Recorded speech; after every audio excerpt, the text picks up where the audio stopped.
All right, good evening, everyone, and welcome to Abnormal Alabama and My Haunted Dolls. And we got a special guest all the way from Texas. And Awesome. I don't know if all her exes live in Texas or not. Welcome to Madam Z. She says no. and then we've got we're honoring the Black Lives Matter with Catherine there. Yeah. Um, Hello. Hello, everyone. So we're all about, even though we cut up and we have fun, and I relentlessly pick on Kevin. Uh, I don't even know Yes. why he wants to hang around me because I really treat him like crap, and he still takes it. I think he was an abused child, and That's, he equates abuse with love. Is what it is. I'm just that good of a person. So He's my let me favorite. Because you straighten know you that out. love That him. So anyway, welcome to everybody, abnormalalabama.com. Make sure y'all share this, start a watch party, whatever you want to do, because later tonight, before this is over, I understand Madam Z might do a little reading for some couple of people. Yes, if everybody behaves themselves, I'll pull out my cards. All right. So we need Kevin, and I think Catherine wants somebody to read her too. But I've got too many skeletons in my closet, so don't do me. Yeah. He The needs tarot would tell on y'all, that's for sure. All right. needs to be So, moved. so you're still gonna be here. We're all gonna be here, but I'm gonna put Kevin on the screen and let him talk about his newest addition to his family of haunted dolls. All right. Let me introduce to everybody Mr. Tim, the newest in my collection. Let's tell about Tim. Now, Tim comes from my friend Cherie Shun. Anybody that doesn't know, Cherie Shun is a big doll collector like me, especially haunted dolls. Now, while I only have maybe 300 or so items, Cherie has over 600 dolls in her collection. And if you go to Abnormal Alabama, you can see a video of that collection out there. So go check that out on YouTube. And this is just one of the many babies that she had in her collection. This is Mr. Tim. Now, Cherie had recently introduced him to me a few weeks ago, and then she showed him on her Facebook page. And she said he had become very chatty on her spirit box. She didn't tell me everything he said, but she was able to get a little bit of a story out of him. I'm not sure. She didn't say where she picked him up at, but Cherie likes to visit old uh, antique shops and thrift stores and places like that. She finds all kinds of items abandoned that are looking for a home, and so Tim probably was one of them. But Mr. Tim is the spirit who uh, likes to hang around this doll. Now, Tim was about 5 or 6 years old, so he's a little boy, and he lived probably around the turn of the century here in the southeast somewhere. He hasn't told us exactly where yet, but he did live in the southeast on a farm with a lot of acreage, probably bigger than the one that I live on. I have about 5 acres here at our horse ranch, but he had a lot of acreage and he had a river running along the land there, and he loved to run down and play near that river. One day he got down there and played around a little bit too hard, and he fell in the river, and poor little Tim drowned. Uh, as far as this doll, I think this looked a lot like him when he was a baby, and that's why he likes to hang around it and to try to make himself known. His eyes blink sometimes. He has winked at me once already when I picked him up. A lot of times our eyes will flutter, but it's really weird when one eye just winks at you. You know, that's kind of unusual. But he's only been here a few days, so I can't pinpoint any activity on him yet, but I'm going to keep an eye on him and probably try a spirit box session with him. I've got a new spirit box on the way from ghoststop.com, so they've got a great place to shop at for all of your paranormal needs, especially if you're just starting out with paranormal investigating. So check them out. But that is Mr. Tim, and he is a beautiful doll. And Catherine says he's very handsome. But he's mine, Catherine. You can't have him. So but he's a good boy. And that's his story, and I'll toss it on back to. That's his story, and you're sticking to it. And before we go on, I want to play this little video for the people that have not seen it, because Kevin and I and Catherine, we've been doing this live stream thing for, gosh, almost a year and a half now, right? And last year, when we were at the office over there, we did and had a phenomenal experience. So y'all got to watch carefully. This is pretty amazing stuff here. So just now, what I've done with this is I've taken a video and of the whole show, and I isolated this part of it. So this is not the whole show. All right, so we've got some watchers, but anyway, here we go. I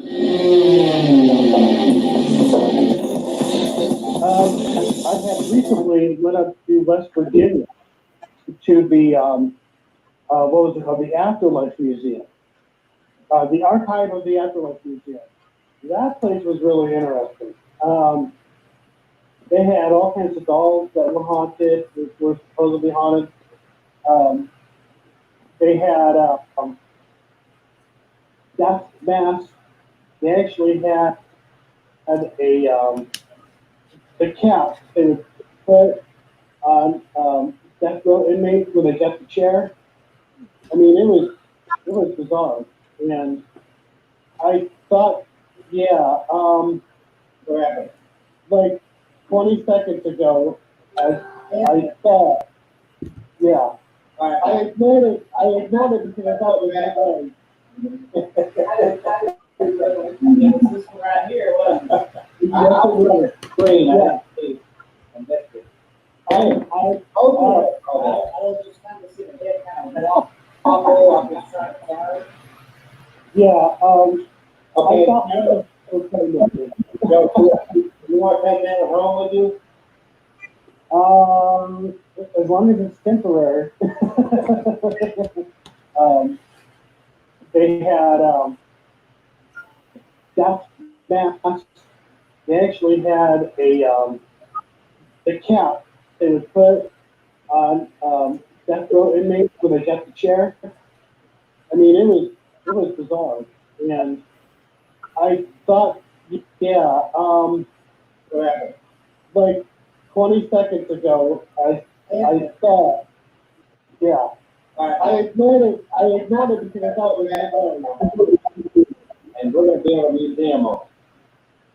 that'll be cool. It's going to be a haunted museum and a Bigfoot museum, artifacts, and local storytelling and that kind of stuff. Right. I had recently went up to West Virginia to the Okay, I think everybody saw that.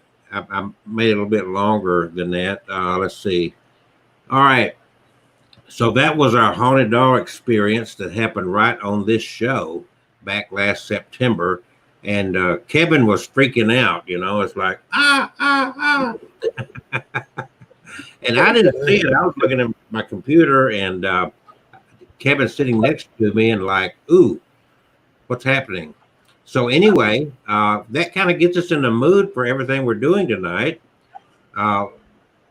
Folks, there's Madam Z.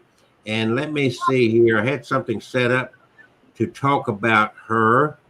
And she's into women's power through witchcraft and teaching them how to be a creature of a creator. What is that word? Creatrix. Okay, matrix of their own future. So the way the letters was, I wasn't sure. So anyway, you're a tarot card reader, correct? Yes. Tarot card counselor. Not so much a reader, but yes. Okay, counselor. Well, we could use some counseling around here, and you've already discovered that, I'm sure. I always tell my clients I'm the cheapest counselor you'll ever get. Oh no, you're not cheap. You're just affordable. Affordable, exactly. So last week we had on a friend of yours, Yes, and Lisa. very, very entertaining lady. And I never knew that people were still into the bone throwing, the casting of bones. And she did a reading for both these guys here. And so that's what made Kevin go back to church, because his reading was like, "You're being a fake Christian, get back to church." That was not fake.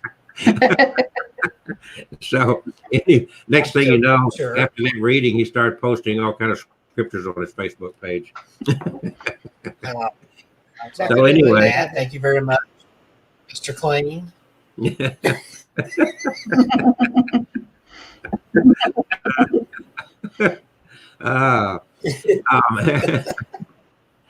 We are going Saturday to an old cemetery a little bit northwest of Birmingham. And I don't think Kevin's been there before, but this is a spooky, old, huge cemetery that for some reason it's very unkept. So the ambience is good for getting spooked out there. So we're going to go do that this Saturday. We were going to go somewhere else, but I had looked at how far away it was, and we just want to do some day trip thing. So anyway, we're going to have fun doing that. And now we're going to go to Madam Zee and give us some background of, first of all, how did you get started in what you do? That's a long time ago. I'm what I call an OG witch, original gangster witch, right? I started witching way before the internet was even available. So a long time ago. I was raised Christian, spent most of my time in the South, Alabama, Tennessee. And do I have a feedback? We're good? Somebody's coming back, yeah. And so I was Catholic, was raised in the Catholic Church, decided it wasn't for me. I didn't resonate with it. And so I left the Catholic Church. I wanted to find something that was more divine feminine for me. And so I started my path on being more earth-centered, female empowerment, female-centered, and I found Wicca. So I was very much into Wicca for a very long time, but back in the day, you couldn't just go on Google and find an Instagram witch. How do I Wicca, right? So you had to find a mentor. You had to go down in the basement, the very back of the occult section of the bookstore, and hope that you have 3 or 4 books back there, right? So I dove into Wicca, became a high priestess, studied for many, many years. Decided that Wicca wasn't for me. It was too many rules, because believe it or not, we still have rules in witchcraft. And I decided to be my own kind of witch, my own path. And now I'm considered eclectic. And I pull practice from different pantheons, from hoodoo, from voodoo, for granny magic, Appalachian magic, Santeria sometimes, Wicca, Celtic magic. So I bring in all the energy of the different types of magic instead of just being strictly Wicca. So I quit my Muggle job. I have an MBA, and I quit that job, and I decided that I've been called to teach and mentor newbie witches coming out of the broom closet. And that's what got me here. Okay. So now to get an understanding, and I understand the different paths, and you kind of, as far as combining paths, that's not totally unusual. A lot of people don't stick to one certain path. They kind of take bits and pieces from different ones. So that, from my understanding, is not extremely abnormal for doing that. And you had a career as you learned all this, and you got adjusted to it, and then you decided to go full time. Yes. So you wear your witch's hat 24/7 now. Oh yeah, 24/7. I lived in Alabama and Tennessee for a long time. And so back then, I don't know how it is now. I left Tennessee, Alabama about 5 years ago, but there was no way you could ever wear your pentacle out in public or say you're a witch, because if you're not Christian, you're of the devil. And I just couldn't do it. it's of course, you're right above your head is Kevin, and he is a Christian, but he is, to me, an unusual Christian for Alabama. I think, Kevin, you've even changed churches once or twice because they were too judgmental. Yeah, I agree with that. So even from his perspective, he understands what you're saying, I believe. Pardon, Kevin? It was more just because of drama going on at the past church I've been to. The one now is great. It's a huge church, but I mean, it's more mission focused, and I like that. Now, Kevin is clearly, he's written 11 books, by the way, and he's very open about what he does, but not, and it's not, Kevin, you've received criticism, and Alabama is still Alabama. So it's not like you. I live in a subdivision, and I've got neighbors, and of course they are all Christian. I don't talk about it. It's not like I put a pentagram in my front yard, or I don't have a big sign that says I'm an atheist, and anything like that. But people talk, because I don't. Come Easter, I don't have any special decorations. Everybody else does. Come Christmas, I don't have any. And I love the lights and the holiday of Christmas. But still, I just don't get into all that stuff. I just, But if I ever get, the neighbors avoid me. Let me just put it that way. I know. And there's Christian witches. I mean, we can have a whole dialogue on whether you believe Jesus was a mystic. Right? Yeah, well, he was a mystic. I mean, you take turning water into wine. He was an alchemist too. And what I tell people in regards to the Bible, of course, you were once a Catholic, so you understand that all Protestants came from Catholicism. Bottom line, Martin Luther did his thing, and things evolved from there. But anyway, Jesus wrote in the Bible that if you believe I did all these things, you're going to do that and more. So, but Catholics like to think, well, only the priest can cast out demons. Kevin can cast out demons. I've seen him in action. They see him and they run anyway. And that's what I tell my students. I'm like, the biggest power that you have is within yourself. That's it. This is the tool right here. When I do like a seance or anything like that, I tell people it's neat to have the tools, the EVPs, the spirit boxes, and whatnot, but you don't have to have that at all. And so anyway, you use the tarot cards in what you do. Okay. And that's been around for a long time. Yeah, very long time. So now tarot has become so mainstream. Everybody has a tarot deck, right? It's not. I do. Yeah. It's good. But Kevin, do you have a tarot deck? No, I don't have one. Would you like one for Christmas? I have 2 or 3. No, thank you. Well, I'm going to interject, and then we're going to go on to what you do. I'm sorry, but this, we just kind of like we're sitting in the living room here, right? Yeah, I'm good. Yeah, I love it. So, and you're going to explain what you're feeding into when you're using these cards. Now, I keep referring to Kevin because he's here, and I'm trying to get him engaged in this conversation. He deals with these dolls that his understanding is they have these attachments from. They had belonged to a little girl or a little boy that had a horrific death, something traumatic happened to them, and the dolls had their, I guess, spirit attached to them. So he's still communicating with the dead.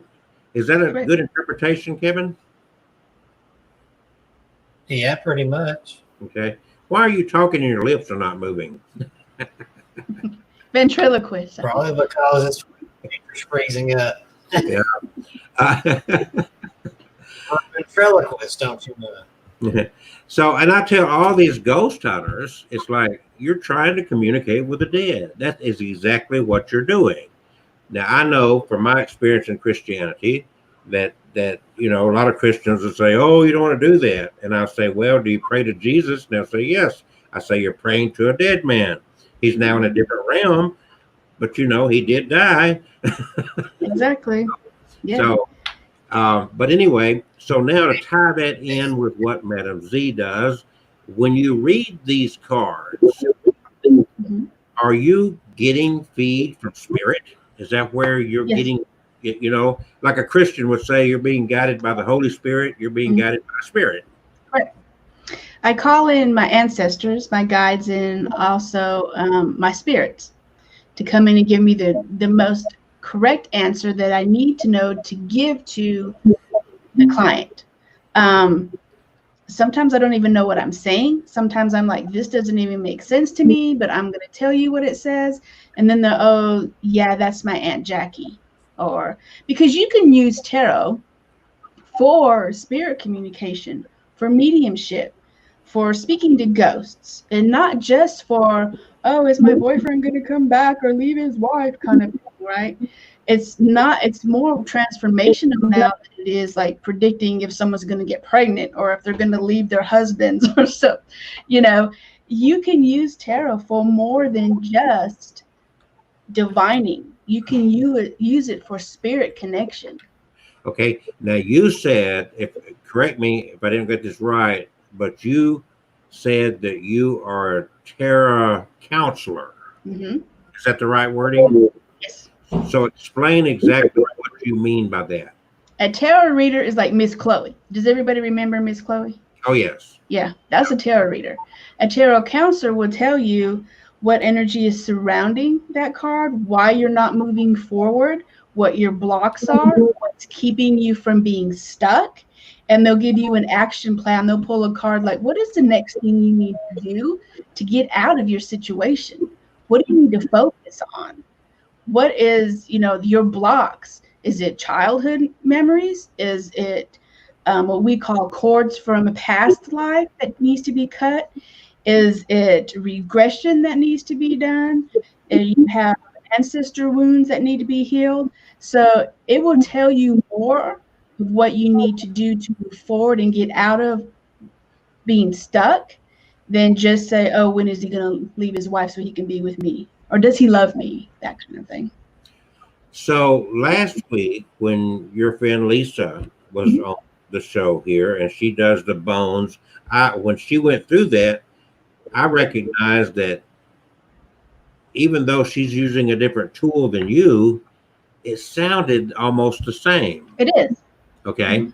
So now she did a first last week, and I'm gonna hit you up with that too to see if I can do a first tonight. Yeah. That are you into experimenting with your abilities? Oh, yeah. Yeah. Okay. So Yeah. above your head there is Kevin, Hmm. and he's got a new doll, Tim. Hmm. He just introduced. Last week, Lisa read one of his dolls. Which one did she read? Patty. Patty. Patty. So let's do this. Do you mind doing Tim? Can you put Tim back on the screen there and let her do a card reading and see if you can learn more about Tim and just see how that feels? Yeah. So I think last week was the first time anybody has ever done a casting of the bones for a doll. So you could be Lisa. the first tarot card reader for a doll. Yeah. Oh, yeah. I do it all the time because I love haunted objects. I Okay. go to antique stores and I use my cards on my pendulum and I'm like, where's the energy? Are you haunted? Do you have an attachment? And they'll say yes or no. So everybody in the antique store is like, that girl's weird. What is she doing? But it'll tell you. They'll tell you if it's a haunted object, and so I believe in things attached to objects for sure. Well, a little background again on Tim. I think you've had Tim less than a week, just a few days. And Tim came from that household in Georgia that she's got you can't walk through her house without stumbling over dolls. I mean, she's got the dolls. One bedroom is like you cannot see a wall. Mm-hmm. And so she will adopt out, like and Kevin's a good friend of hers, so he sometimes will adopt one of her dolls. Mm-hmm. She may, like anybody that collects like that, they either run out of space or for some reason feel that this doll needs to go somewhere else. And so this will be interesting because Kevin has limited knowledge as to the background of this Tim, I believe. Tim. I'm shuffling. I'm going to let y'all have it here. And I'm going Okay. So I've got a couple decks, and I use multiple decks for different things. I have spirit connection decks, talking to your spirit guides and talking to ancestors. But I use the Everyday Witch Tarot, which is my favorite deck. And as you can see, it's really worn out, So, and it tells me a lot. So, and I've got some darker decks if you want to get a little bit deeper into what's going on with Tim. So let's take a couple deep breaths as I call his energy in as I'm shuffling the cards. So you want to take a couple deep breaths and you want to actually try to connect with Tim. And it's a little bit dizzy on the left side. So that means something happened on the left side. Either he fell on the left side or was injured on the left side. And I'm feeling that he was dizzy. And that's what led him to like falling over and injuring his left side. And I'm also getting, and I'm shuffling the cards while I'm doing this, but I'm also getting that he's like, where's my shoe? Where's my shoe? So was he looking? I feel like he was looking for a shoe. He lost a shoe. He lost something that he was looking for because and it's an old shoe, the old ones that used to like button up, not the zip kind, but the old button kind, I'm talking about? The shoes that have the little baby shoes that have the buttons on them. It's kind of like that shoe. He was looking for a shoe. He lost his shoe. So let's see. What would you like to know about Tim? Do you just want to do a general one, or do you have a specific question, Tim? If there's any way to find out specifically where he came from, that would be interesting. Okay. Let's see. So we're calling in the spirit of Tim to let us know where he came from, what area.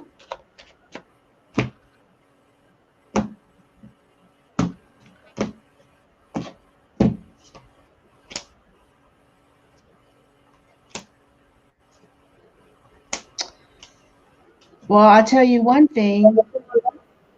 He came from a place that has a lot of beach, a lot of sand, but not really the beach, kind of like a lake that has a sandbar or a sand beach.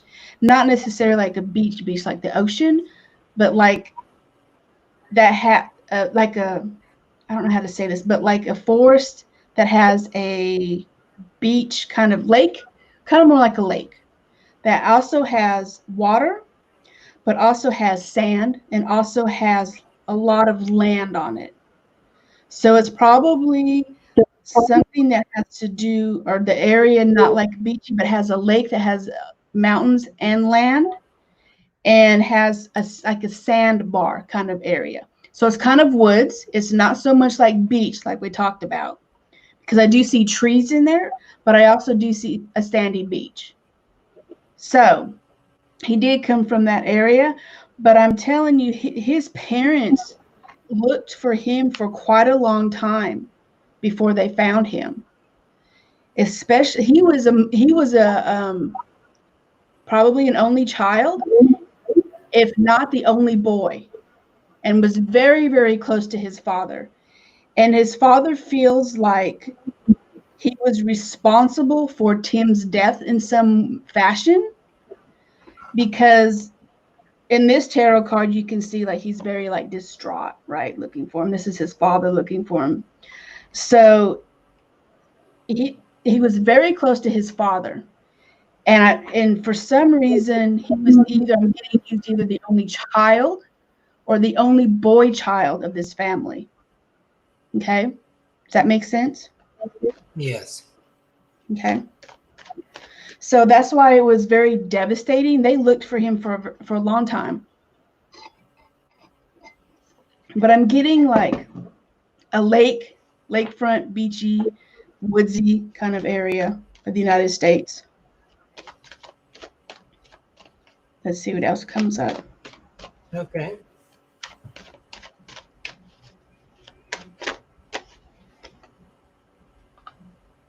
Yeah, lots of trees, lots of woods. Yeah, he was. Do you want to know his age? Do we know his age at all? Did she tell you what his age was? Because he was young. Yeah. She said he was young. He wasn't like a teenager. He was still a kid. Yeah. But here's the thing that got him in trouble. He was very mischievous. He was like, I'm gonna go on my own. He was an explorer, and that's what got him in trouble. That's what made him lose his shoe.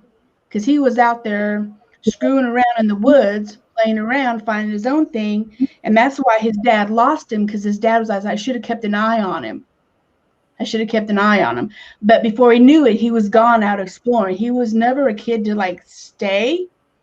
He loved to explore the outdoors. There's lots of green around him.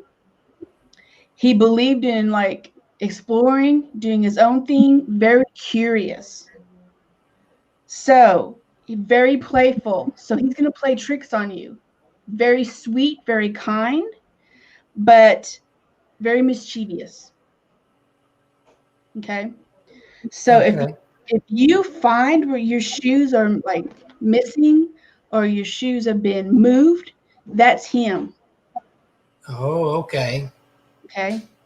Keep that in mind. Yeah, he's looking for a shoe. His family was kind of well off.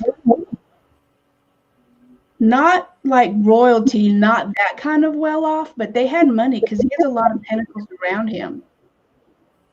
So he was almost like they were depending on him to carry on the legacy, the boy legacy of the family. That's why they were so distraught about losing him. It makes sense. Based on, Kevin, what you already knew about Tim, how do you feel about her reading? I mean, it's close. I mean, it's kind of similar to what I talked about at the beginning of the show, but a lot more detail there. So it's spooky close? It's spooky close? Okay, yeah, kind of spooky. I mean, the more detailed description and the things about the family being well off, I think they were actually, rich in land, basically, big landowners. Yeah, he was surrounded by money. He's surrounded by land and earth. So I'm going to go back. I'm going to shut you down for just a minute, Kevin. I want to talk to Madam Zee for a moment before we go any further here. Tarot counseling, how again does that differ from tarot card reading? As briefly as you can say it to the point. Tarot counseling, where a layperson could understand it. It's kind of a session of looking at where your blocks are, what's around you, and how you can move forward into that. And we actually dive deep into maybe what your fears are, what's keeping you from moving forward, what energy is surrounding you, and I'll give you steps on what you need to do for the next move in your life. And then tarot reading is just more predictive. Okay, so now exactly what you do. There's several things on your website. So I'm looking around and it's like I stumble upon Madam Zee. Correct. So what is Madam Zee? What's she gonna do for me? What would I mastermind? I empower witches and I teach witchcraft to newbie witches. I have one-on-one coaching for newbie witches, and I also have a witch academy online, a witch school. Okay, so you can get your degree in witchology. You can get certified. It takes about 12 months. Okay, now there below us is her website, Yes. and it's a very colorful and entertaining website. It's not boring at all, and you can find out everything that you could possibly want about Madam Z. And it's a very nice website. So make a note of that. It's very simple. If you know her as Madam Z, you can find her. So make a note of that. Now, so do you do long distance training? In other words, I'm in Alabama, you're in Texas. I want to be, would they call me a warlock or would they call me a witch? Both. Witches can be male and female. Okay. They call me Satan mostly. So, It's okay. It's just a name. that's it. So anyway, so I could get on your website and I can contact you and say, so you have a structured course? Yep, but it's very structured. what do you use, like something we're using here, or is it? You get access to the academy, and actually everything is online. We meet in the Facebook group for teachings, and also you have access to all of the modules in the academy. And I add courses, modules every single day. As a matter of fact, I'm adding one on Medusa and how to work with the goddess Medusa. And then we meet 2 times a week over Zoom, where we do actually group coaching. So it's very interactive wherever you are, because we don't have to meet in person because of the COVID thing. And wherever you are, you get training to become a certified witch. Okay. So in that coursework, are you going to learn how to do tarot card reading? Oh, yeah. Yep. So, okay. Now, you now do this full time. This is all you do. All I do. And Lisa has gone full time as well. Yep. So the next question is obviously, are you able to stay busy doing this? Does this really feel like a full time gig? And do you see more and more interest coming up on this as the days progress? Yeah. Go ahead. Just for an example, yesterday I worked 12 hours doing this. But you got to work from home. Yeah, I get to work from home, and I get to, play with my dog, and I get to go hang out with, my plants in the backyard every now and then. And I watched, all the nature creatures walk across the fence and all the birds and stuff. So, but some days are longer than others. I have more clients on some days than others. But it is a full-time job. And, when you work 12 hours doing energy work, you're exhausted. Yeah. So you, of course, spent time in Alabama, and there were always, even back in the day, there were always people that did palm reading. Yep. You'd go along in the smaller towns, especially, there'd be somebody to have their banner up in front of their house, palm reading, and it was, I guess, tolerated. Nobody tried to shut them down, but if you came out and said, "I'm a witch," they would do like the KKK and start getting ready for a bonfire.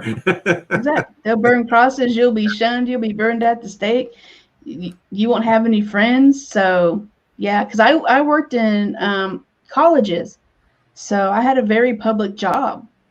And so as time progressed here, we're now in the 3rd decade of the 21st century. Do you think people's interest in all this is because they're dissatisfied with what tradition, what we call tradition, has taught them, and they're still looking for something else, something that more personal to them? Yeah, because I know witches may have a coven, have like Sunday morning altar call, and you have drum circles. Yeah, I know. Which is pretty fun. I've got my drums. Yeah. Raise energy, right? We just had a full moon a little bit ago. Okay. You want to do another reading? Sure. Okay. So I believe Catherine Marie, if she'll unmute her mic. Are you ready? I'm ready. Okay, I'm gonna take my ugly face off. Are you there, Catherine? Yes, ma'am. Awesome. So is anything that you in specific that you want to be aware of, or do you just want a general reading and see what comes up? Let's do a general and see what comes up. General reading. Okay. Can I have permission to tap into your energy? You sure do.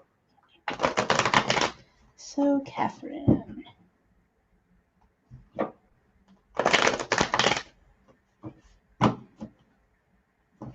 So I'm calling on my ancestors, my guides, goddesses, and spirit energy to tap into Catherine's energy for the highest good.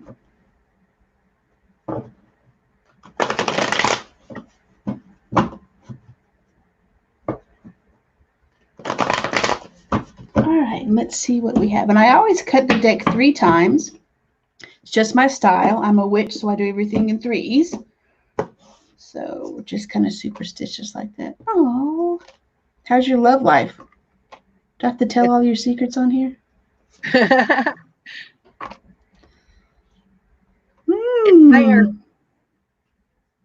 Is it a new love? Because we have an Ace of Cups.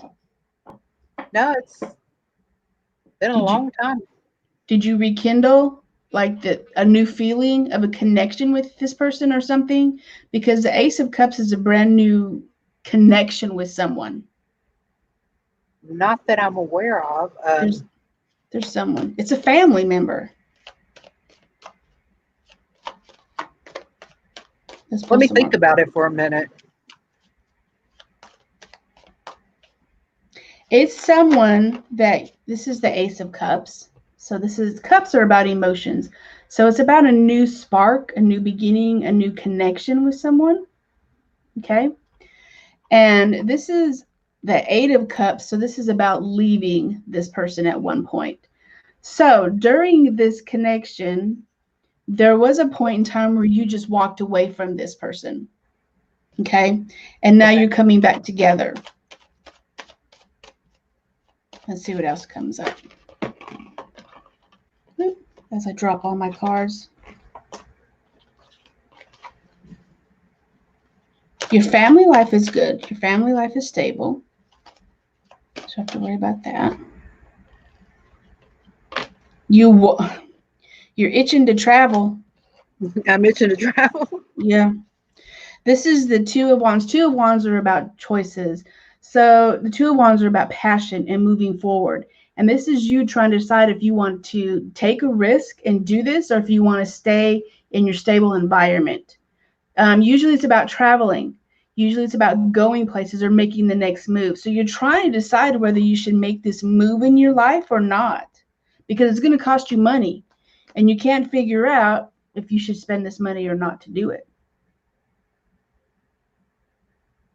So this is about kind of holding on to money and not wanting to spend it. So this also can be a card of hoarding things, hoarding feelings, hoarding stuff, and not sharing it with others. So what energy is around, or what are you keeping inside you and not letting out?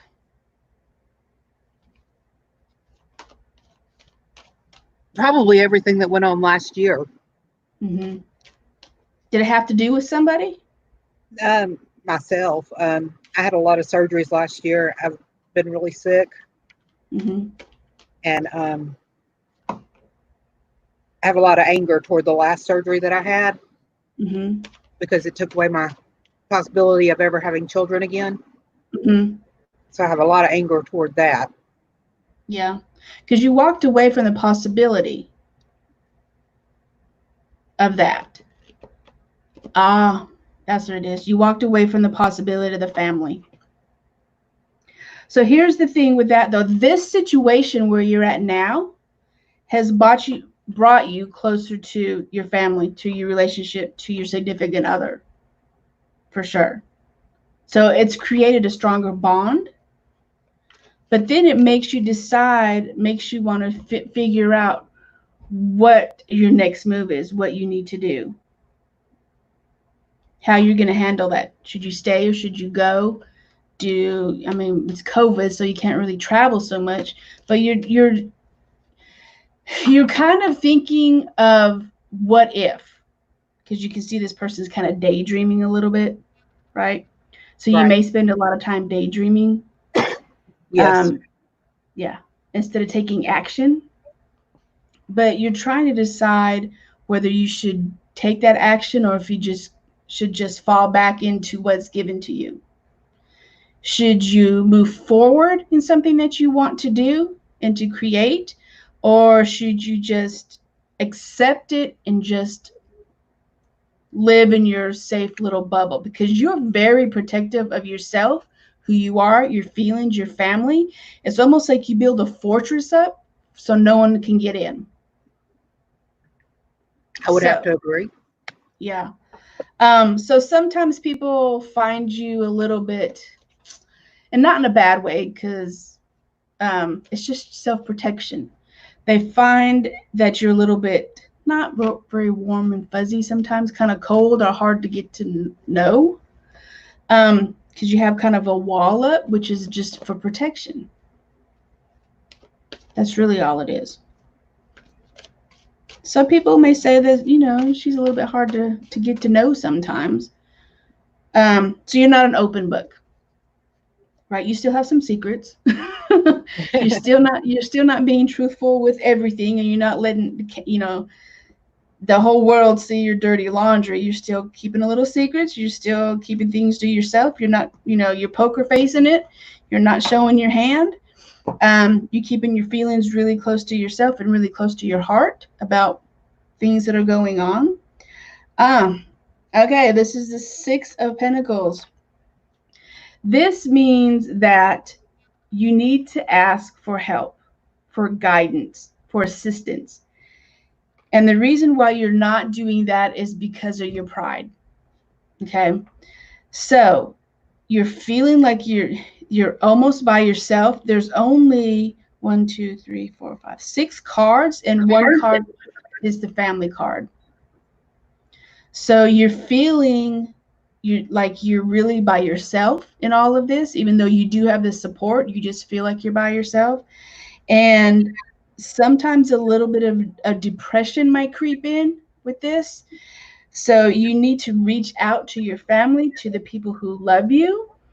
Your maybe some kind of, I don't know, organization or something where you can actually receive some kind of help in the situation that you're going through. So don't sit there by yourself and have to figure this out alone, because there's help out there for you. You just need to ask for it. As prideful as you are you an earth sign or something? What sign are you? Sagittarius. Really prideful. Really prideful. Oh, yeah. 8 of Swords. Oh, 8 of Swords. I hate the swords. I hate the swords out of all of them. They're the most transformational of the deck, but they're the hardest to deal with because it's all mental. You've got so many thoughts running through your head that you're feeling like you can't do anything. You're feeling like you're trapped. You can't go anywhere. There's nowhere out. What am I going to do? I'm just going to have to sit here because I'm just going to have to accept my fate. And your mind is probably going in a million different directions because you're feeling like you just can't make a move. You're feeling like you're trapped.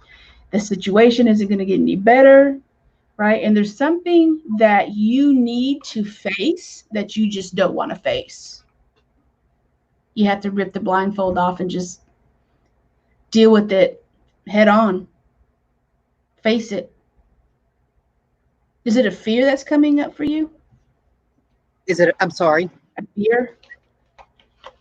I've developed some anxiety. Yes. Mm-hmm. Yeah. The source has to do with your thought and your mind.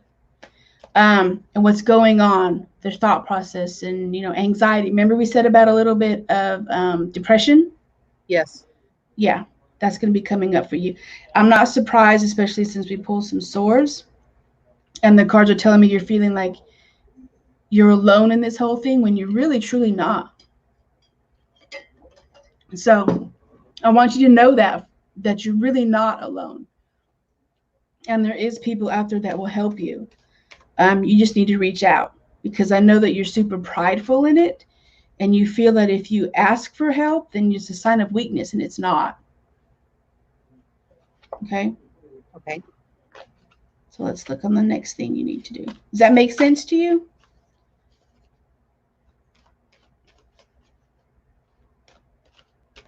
Uh-oh. She muted herself. Okay. I'm back. But when the dog starts barking, I'll mute me. I was like, she didn't like my reading. She just unleft. All right. So, yeah. All right. So, the moon. Remember, I told you that there is something that you need to face that you don't want to face? Yes. Something that you're like, man, I just want to put my head in the sand. I don't want to deal with this situation. I'd rather just, not deal with it. And the reason why you're not dealing with it, and it's because you don't want to face it. And it's causing lots of anxiety, lots of thoughts racing through your mind, lots of feeling of being alone and by yourself. And there is something hidden that needs to be dealt with. This is the card of the moon. And here's the thing with this one, and I always say this, is that especially with the Eight of Swords, you're making it bigger than what it really truly is. Your anxiety is heightened around it. Your thoughts are crazy around it. Self-sabotaging sometimes around it, because you feel, or your anxiety and your subconscious really is making it seem bigger than what it really is. It's casting those shadows, making it seem. In the card, you have like this little cat, right? Yeah. And the moon is casting the shadow, making it look really, really like bigger than what it is. So whatever you need to face really isn't as big as you think it is. When you come out on the other side, you're like, that wasn't so hard. I got through it. I'm okay. Alrighty. Does that make sense? Yeah. Okay. Oh, look. And the Empress card. I love this one. Yep, you'll be fine. You just got to break through it. You need to take the blindfold off, and you need to ask for assistance and reach out for help, and you'll be fine on the other side. Okay. All right. Given, if I'm going to interrupt here, given what I already know, that was really a very accurate reading. Okay. I had no idea. Yeah. And I'm sorry, Catherine, for interrupting you, but I had to throw that in there. All right.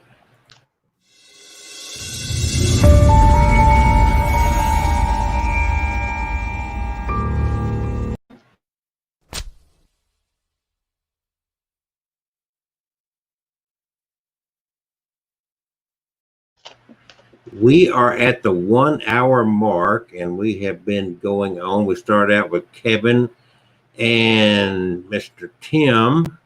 And I think Kevin learned a little bit more about Tim that he didn't know before. And he said it kind of agreed with what he already kind of ascertained from it. So right at the hour here, Kevin, it's your time to shamelessly self-promote books, your audio, your YouTube. Let the world know what Kevin Kane's all about.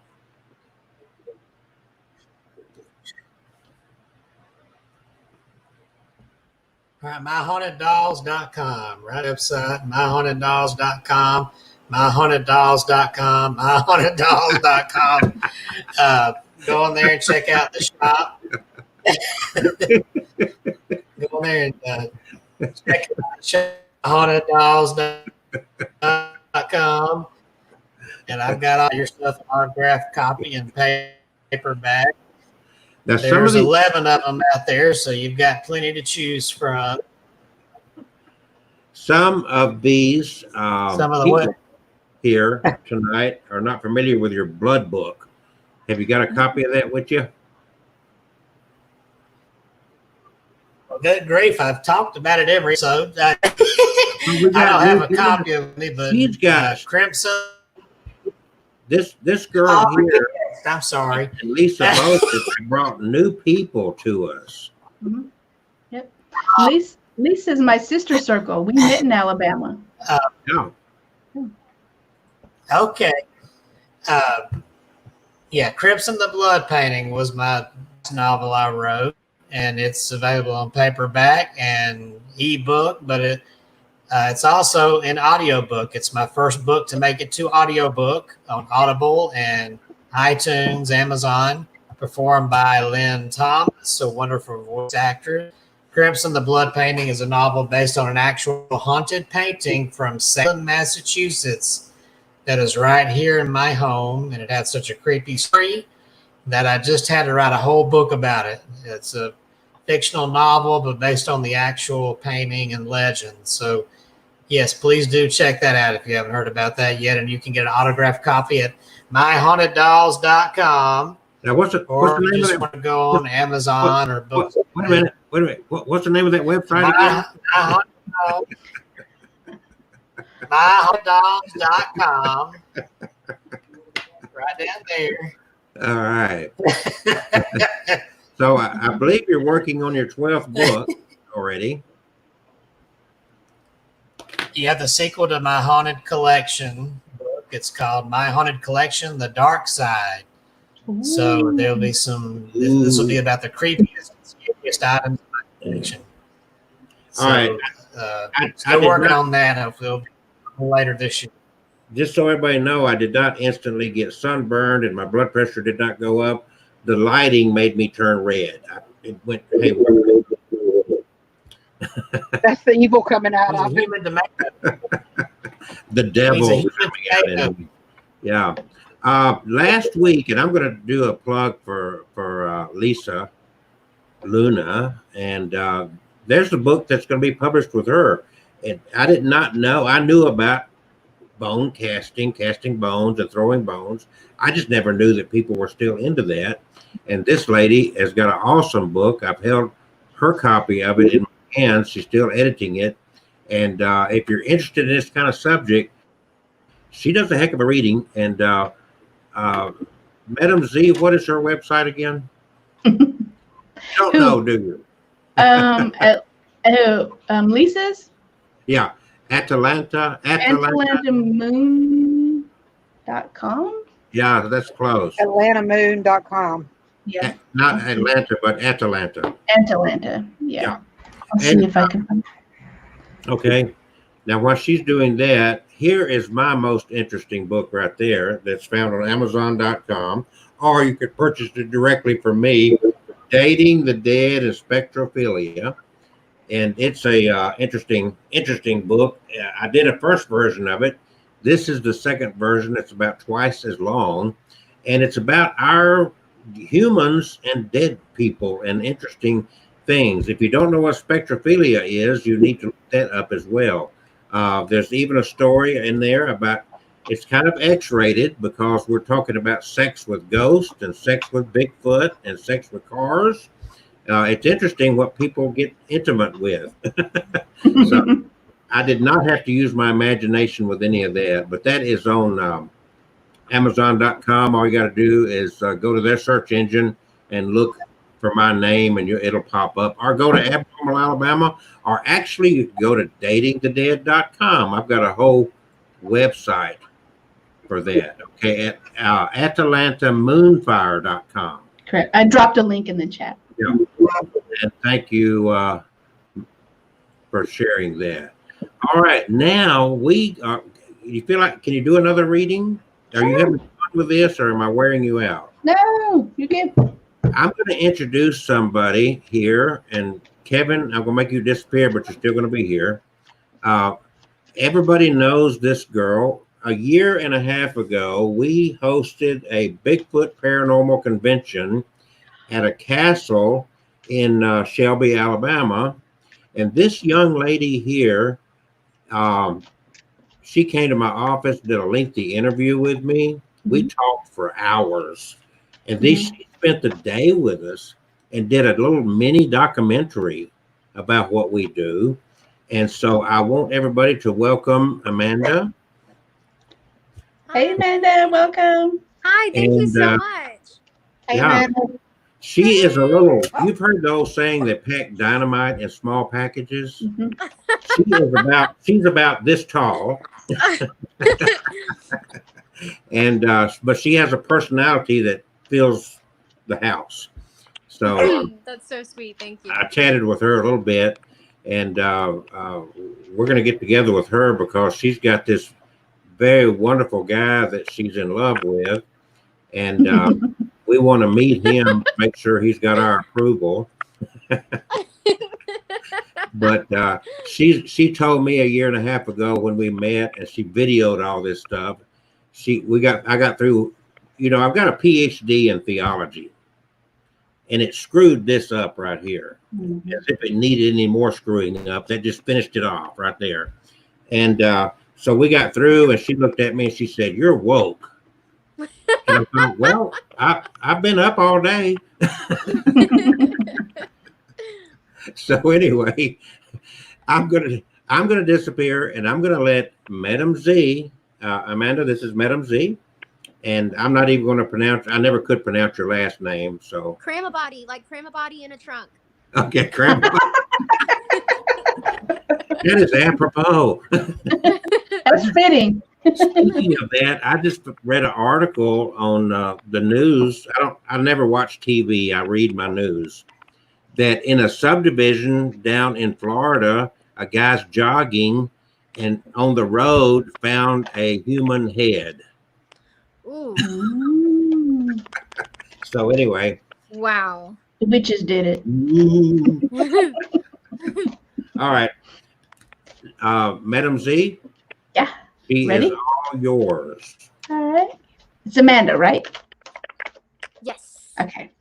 So is anything in particular that you want to know about or just a general reading? I think just a general reading. Okay. Amanda.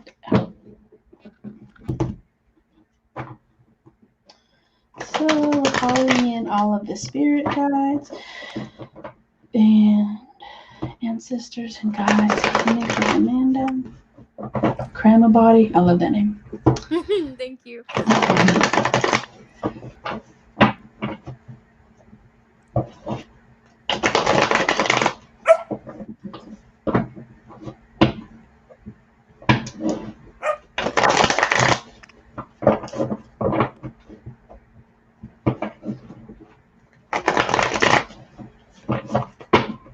All right, let's cut the deck 3 times. Let's see what comes up.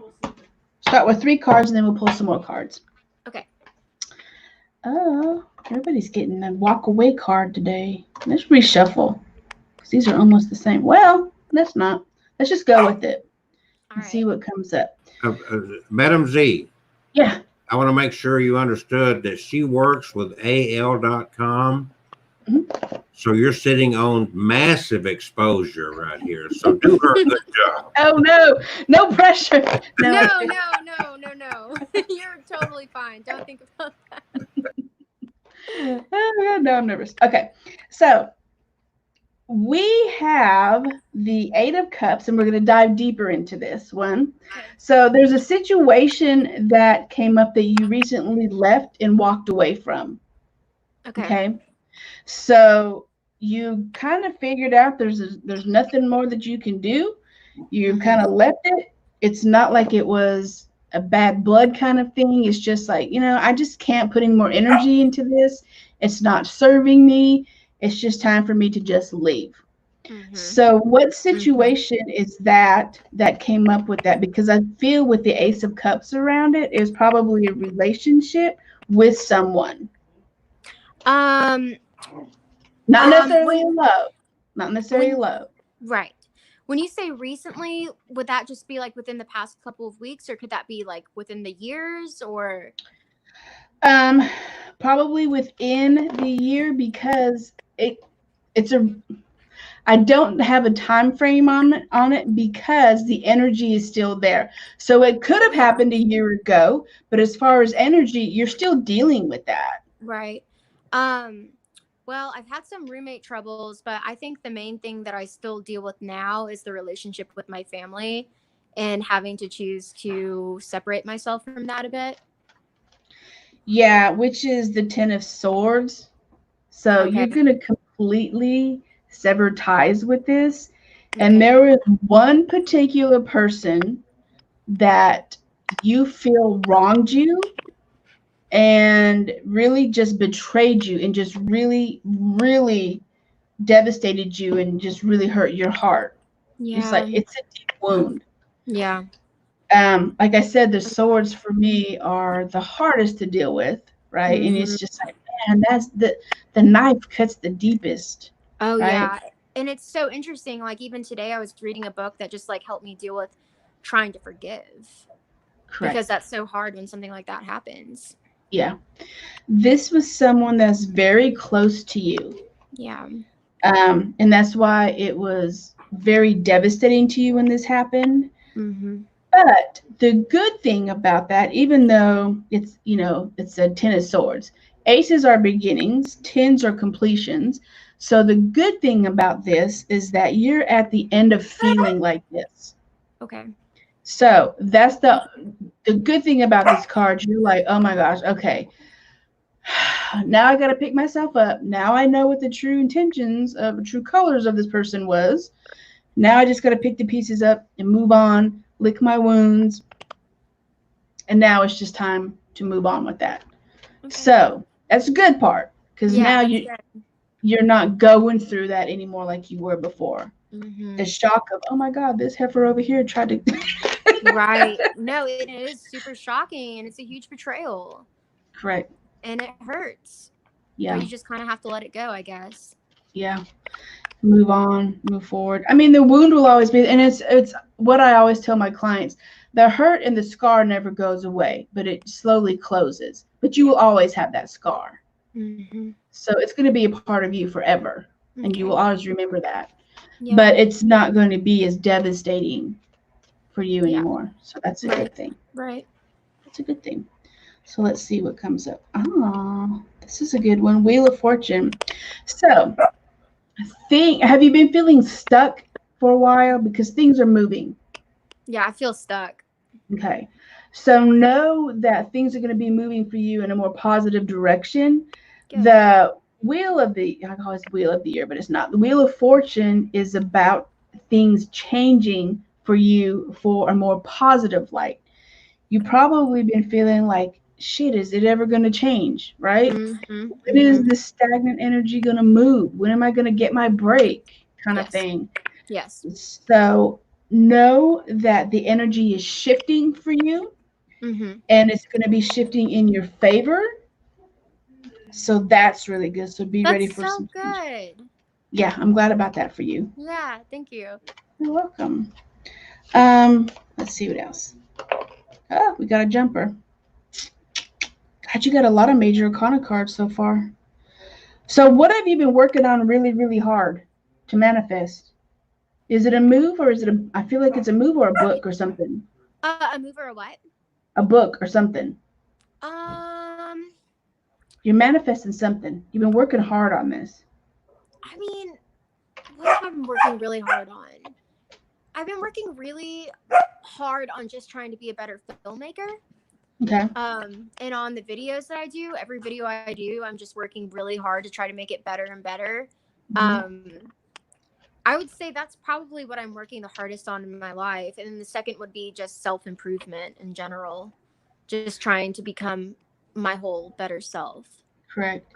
With the Magician card, you're going to be manifesting a lot of things, positive things in your life. You're going to become complete because right now you're like, I'm missing something. Mm-hmm. I missed, there's earth, air, fire, water to keep us grounded for the whole, you keep us complete. But you're like, damn, I'm missing that one piece. What is that one piece? If I could find that one piece, then I'll be complete and I can make this huge leap. Yeah. So just know that you need to keep doing what you're doing. You're a powerful manifester. You have the ability to do what you need to do to make things happen. You just need to keep doing it. Keep doing it. And for some reason, the guides are telling me that there's a book you need to write about in the future.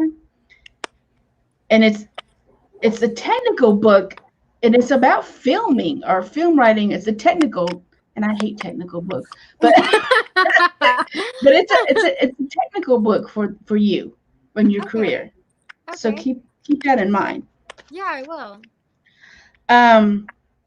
And then we have the Four of Wands. So I'm going to ask you, how long have you been with your significant other? For about 4 or 5 months now. 4 months, I think. Okay. So your relationship's going to go to the next level, whatever the next level is for you. Whether it is, are you guys living together or thinking about moving in together or something? We're living together. Yeah. Okay. There's going to be a next level of commitment for you Okay. guys. Okay. It could just be like, hey, let's go in together and get a car or something. Okay. Yeah. It's gonna be like, oh my God, we're gonna do this. We're gonna go get a dog together. Oh my God, are you serious? So it's gonna be a next level of commitment, and it's gonna be really celebrating that commitment together Okay. and up leveling, what I call up level, or bringing your relationship to the next level, because we have the Four of Wands here, and it's all about celebrating, connecting, moving forward. And the Four of Wands, it's about stability in your life. Oh, wow. So your partner brings in that stability, because I feel Yes. sometimes you're like, woo, right? Yes. Yes, all the time. Yeah. And he's like, simmer down, come down Mm-hmm. to earth. So you guys work really well together. Okay. Great. So he provides that stable home. There's going to be something coming up that you need an opportunity for you. Okay. Remember, we talked about how the wheel is going to be changing for you. Things are going to be shifting. Yes. There's going to be an opportunity that's going to be coming your way. Okay. But I Well, that's want a spooky looking card. the Hangman. Yeah. No, I love it. Okay. Because the Hangman has a lot of Norse mythology, right? It's about Odin and surrendering, and it's about looking for guidance. And if you know anything about Norse mythology, Odin hung from the tree of wisdom for like 7 or 9 days, I forget. And that's where he got his runes from, and that's where he received his wisdom from. Okay. So it's about surrendering, which is hard for us women because we hate that word surrender, right? Right. And submitting. I hate it. Yeah. Even, we have to fill out a form, and you have to like hit the submit button. I'm like, dang, can't you just change it to enter? Something else. Yeah. Or okay, I got it, or something. Yeah. So I want this opportunity to come to you, but I want you to really think about it before you take it. Okay. Surrender to the process. Don't force it, and really say, I'm going to think about it. Give me about 24 hours before I jump on this opportunity. I'm going to ask Spirit, if you're into any kind of spiritual work, goddess work, or ancestors or gods, ask them for your answers and what you should do, and surrender to receiving information on what the best thing for you to do is with this situation. Don't leap on it, because it's going to be so exciting. You're like, oh my God. Yeah, I always do that. Yeah, think about it. Okay. Oh yeah. Okay. You're good. This is a world card. Everything's going to be changing for you. Your world's going to be changing for you. You're going to be happier. You're going to be more carefree, not so much worried about stuff. Oh, really? Yeah. So it's a good thing for you. It's a good change. Oh, wonderful. You got a lot of major arcanas coming up, so a lot of major life changes and life lessons for you. Wonderful. Yeah, you're an open spirit. Really. I'm very open. Yeah, you really are. Easy read. Really good read. I appreciate you so much. Thank you so much. I needed this guidance, and Awesome. I really appreciate it. Most definitely. It was great. Thank you for letting me read for you. Thank you so much.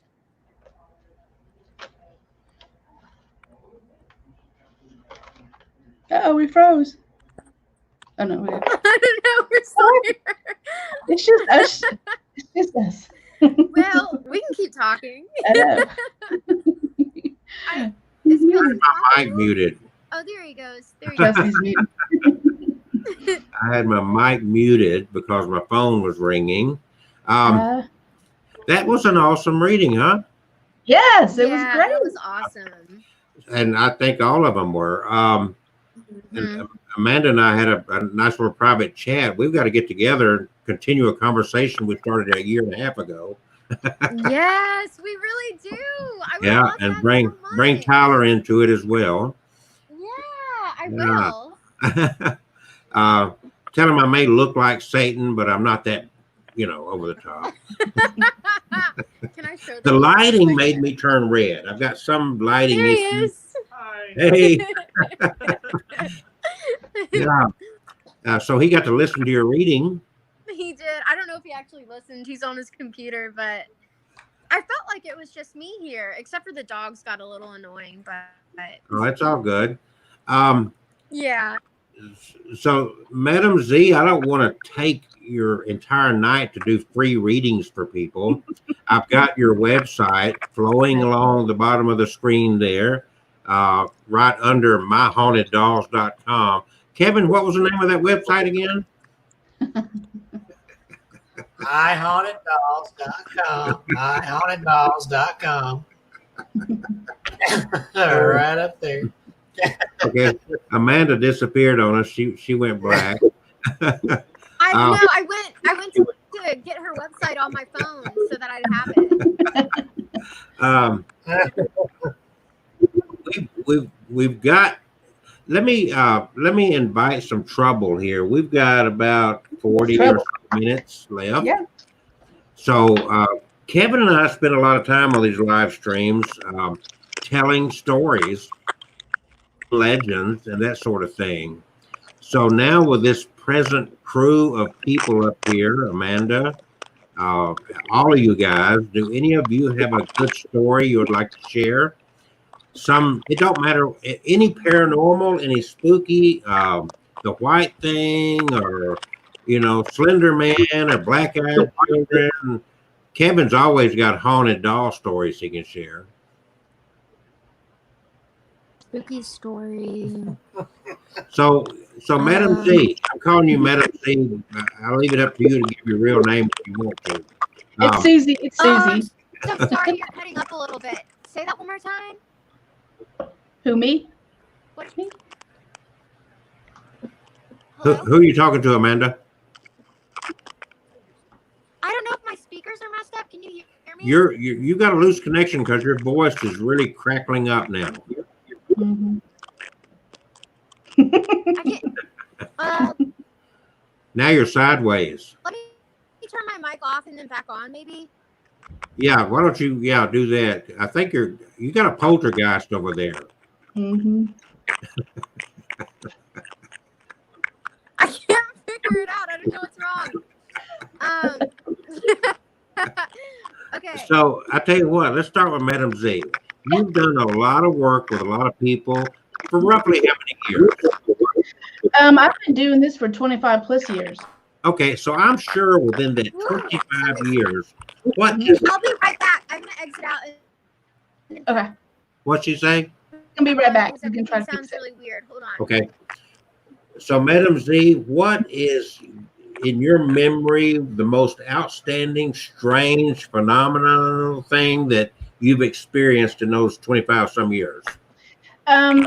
Well, we have a group of girls, and I'm part of it, takes this Ghost Girls, and we go around to haunted places and investigate haunted houses, haunted properties. And we went to Lavaca County Jail one time, very well known, very haunted, and set up a crew there. And I'm kind of like you. I kind of like the organic, the old school kind of equipment, right? So we used our dowsing rods, our pendulum, our tarot cards, and to connect to the spirits.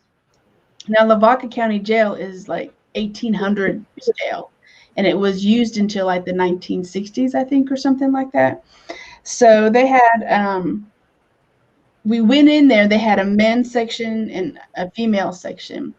And there was it was instantly. I mean, when you do paranormal, you just kind of sit there and you're like, can you tap on the table? Can you turn on the meter kind of thing? And a lot of times you're just kind of sitting there waiting for stuff to happen. Right. But with the Lavaca County What's wrong Jail, with my audio? Do you think it's my it was instant. Wi-Fi? Instant. I heard Amanda say I something. can't hear anybody. She's having mic problems. No, she said I can hear her, but she's having audio. She can't hear us. Yeah. Volume's Audio. up. Hello, can you hear us yet?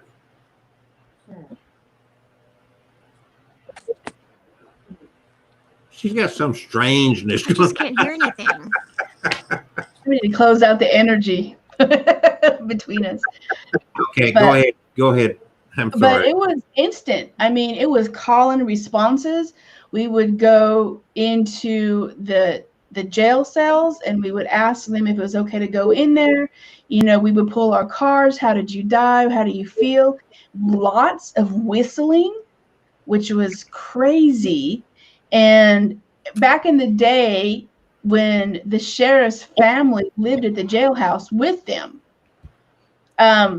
so lots of kids playing and balls bouncing, and the most active was the women's side where they would sing all the time, where you would hear music all the time, and it was just very, very active. And it was very surprising to me how active it was, because usually I just kind of sit and wait for things to happen. But as soon as we walked in there, shut the lights off, started communicating, they were like, I'm here to talk. I want everybody to know my story. It was very, very active, and it was very interesting. I mean, it was back in the old days when they, hung prisoners from the tree. Lots of EVPs, lots of recordings, lots of call and responses. You could hear the jailer like run the baton across the bars kind of thing. Lots of shadow people and slamming of doors. And I've never been in a jail, but the steel doors in that jail is freaking heavy. Heavy. I was like, how did you shut the door? But you would hear doors slamming, and it was just an amazing experience. And that was one of my favorite experiences because it was so active, immediately active. And it takes for something in that other realm, spirit, ghost, whatever you want to call it, to be able to move something takes a lot of energy. Mhm. It's not easy for No. them. That's why we have to depend on these tools for what we do. Kevin, have you got in your memory bank dealing with just your dolls? You've shared other stories, but what is the most profound story you've got with one of your dolls over the years you've been collecting dolls? What spooked you or shook you the most with your dolls? Okay. I'll talk about the rocking horse doll that came from a location here in central Alabama, a place called Crybaby House that was actually not far from where I grew up over in West Jefferson County. The house was notorious for murder that happened back in the 70s. A family lived there, a husband, wife, and 2 daughters.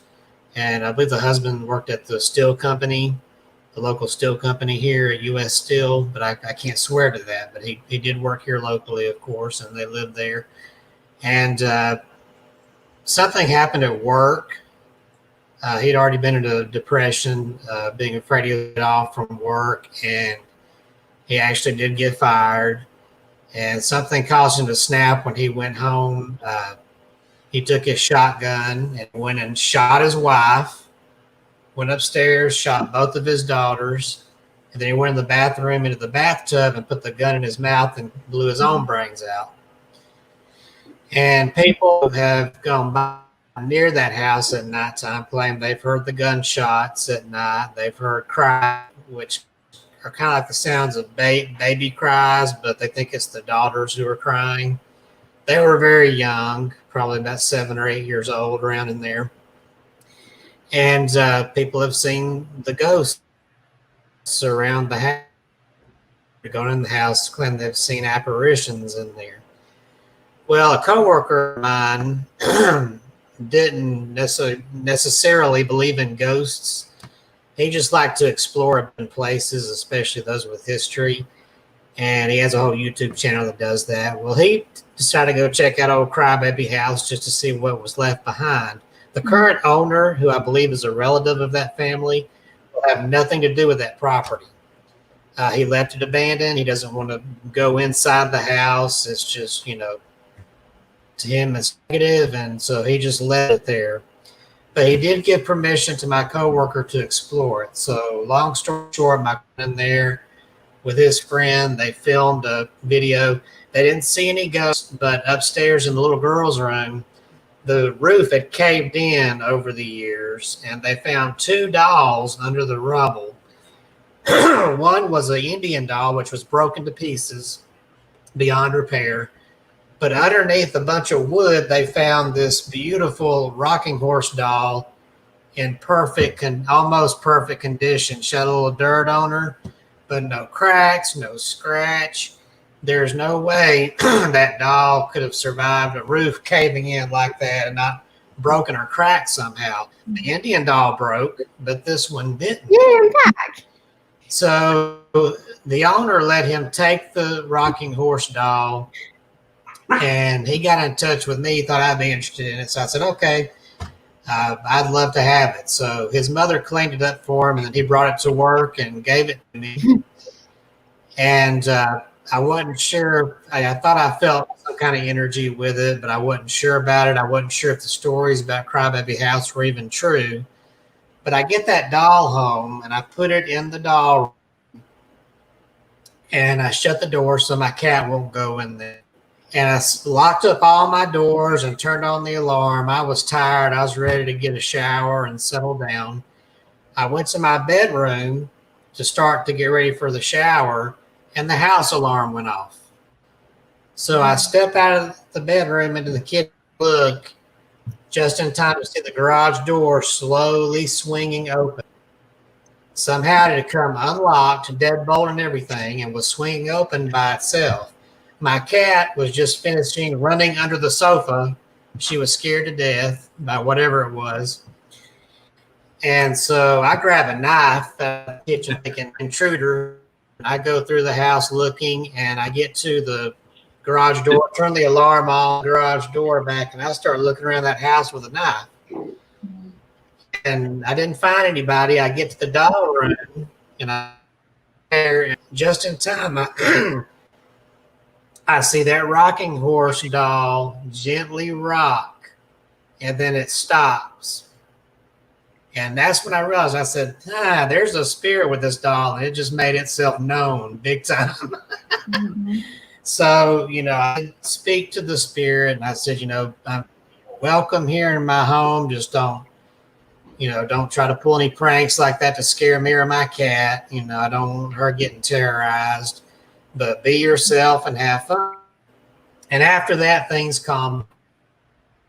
The thing that happened with that doll is a few weeks later, on video with spirit. And during that session, as I'm asking questions about that house, you hear gunshots come through the spirit box. And it happens twice. And then also I caught what looks like an anomaly floating around the doll. Mm-hmm. And I have the lights out, night vision, all this good stuff. But it's out there on my YouTube. So go out to My Haunted Dolls, Kevin Kane, or you can go to myhauntedolls.com and go to the links page. Now, what was that video of that rocking horse doll spirit box session there. myhauntedolls.com. myhauntedolls.com. All right, now, Amanda, you need to bookmark his website. I'll bookmark it. I'll do it right now. I want to see that. That sounds so cool. And buy a book while you're You've got to get Kevin to invite you to his estate sometime. Well, you've got horses. I've seen on Facebook, and I love horses. And he's not going to let you touch the horse, but he's going to bring you Yeah, into there's his one horse office. belongs to So, okay. horse belongs to the owner, so she's messing with it. But you So I have a question for everyone. As Ask we're away. talking about residual energy, would anybody live in a what I call a murder house where murders took place? Absolutely. Really? Yes. I would. I don't think I could. I could would. See this I face? would. Look at this face. It's not scary. You act like you're scary, but you're not. My I house. can live in a house where a person died, Yeah. but I don't know about murder. Yeah. Listen, when 'Cause I was, that energy's you know crazy. what? You know where I worked when I was going to university? Where? At a funeral home. In where? A funeral home. Oh yeah. Ooh. And I actually even cleaned up at murder scenes. I scraped in Nashville. I scraped brain matter off the sidewalk for a guy got his brains blown out. Oh my God. So the dead don't scare me. Yeah. I work on an ambulance, so the dead don't scare me either. Yeah, it's now Kevin scares the hell out of me. He looks kind of shaky, doesn't he? So my house is 120 years old. I don't know what Really? happened here, but someone has had to have at least died here. Yeah. Well, but with a last name like yours, give me a break. Say that last name again, Amanda. Cram a body. Grandma Body. Like cram a body in a trunk. Oh Lord. But I guess Hilarious. that history is probably back in Iran where my dad comes from. So Look at Kevin over there rolling his eyes. It was Amanda. She did it. Yeah. So now, Amanda, we're spending the last, you had a little difficulty there, but we decided to spend the last little bit of this show. I'm asking people to share the most scary, profound, paranormal thing that ever happened to you. Tell us a story. I well, know you've got one. I feel like I've been practically begging for something to happen to me. I even remember when I met you, I was like, please get a demon or something to follow me. I want something. But I don't think like anything really profound has happened to me. There's been a few little things that have happened here and there where I'm like, that's really weird, or that doesn't add up. I guess like one of the weirdest things that's happened to me is me and my boyfriend went to Savannah, Georgia back in February, and we did the Sorrel Weed Mansion. Are y'all familiar with that? Kevin just went there last year. Did you? Well, at the Sorrel Weed Mansion, Yeah, I did. I loved it. I love Savannah. It's one of my favorite places that I've ever been to. He had a ghost cat in his room in Savannah. Where did you stay? I stayed at the Marshall House. Yes, I love the Marshall House. It's so spooky. I stayed there. I've been to Savannah twice. The first time I went to the Marshall House, and I decided staying in a haunted hotel wasn't for me because I didn't sleep. Like, I left the blinds open. I left Disney Channel on. I don't watch Disney Channel. It was just the most lighthearted thing I could find. And I did not have the bathroom light on. Like, I did not sleep. But I thought you wanted something phenomenal to happen to I know, you. but then I get scared. But the second time I went, I stayed at Airbnb. We went to Sorrel Weed House, and at night we did one of those tours. And in one of the rooms, it was like the old parlor room, and they said that you could hear music playing sometimes there, and that was like part of the haunting. And I swear I heard music playing, and it was so bizarre. Like, it was really strange. Well, the fascinating thing about Savannah is, we're going through a pandemic right now, and the last big pandemic was in Savannah. It's got all these bodies everywhere in the ground from the Spanish flu back then, 100 years ago. It is so interesting. So, well, Kevin, tell Amanda your ghost cat that happened down there. Yeah. After I got there, and I did a walking ghost tour later that evening, but the first day I got there, and I already knew about the Marshall House and the ghost stories there. It's very spooky. They actually had when they renovated it years ago, they found some body parts of the hotel from the Civil War when it was a hospital. Mhm. But anyway, when I got up to my room, I was there maybe half an hour, and I was sitting at the desk there in the room, I guess unpacking something, probably my laptop or something. And I felt a cat brush against my leg, and I looked down, and there's nothing there. And I snatch up my phone, start trying to take pictures down, around the floor and down there to see if I catch anything. And I didn't. But later that night on the walking tour, the tour guide told a story about a ghost cat that's been seen in part of Atlanta. Wow. From I can't remember the name of the house, but there's a brick house down there near what you were talking about, the sorrel weed house, Yeah. all the way up to the Marshall House. They've been seeing a ghost cat, and they've seen it in the Marshall House. And I stuck my hand up and said, well, I had an experience with that cat earlier this evening. I felt it brush against my leg. Yeah, but they've seen the cat walking. They've seen it in the homes. And so I thought that was pretty amazing and kind of cute. That is super cool. There was did you go to the cemetery like right there in the middle of town, like where all the squares are and stuff? Yeah, they had the walking tour actually went there, and she told us some ghost stories. And there's actually a video on YouTube, a person captured during the daytime at that cemetery. You can see a little boy run through the cemetery and jump up in the tree.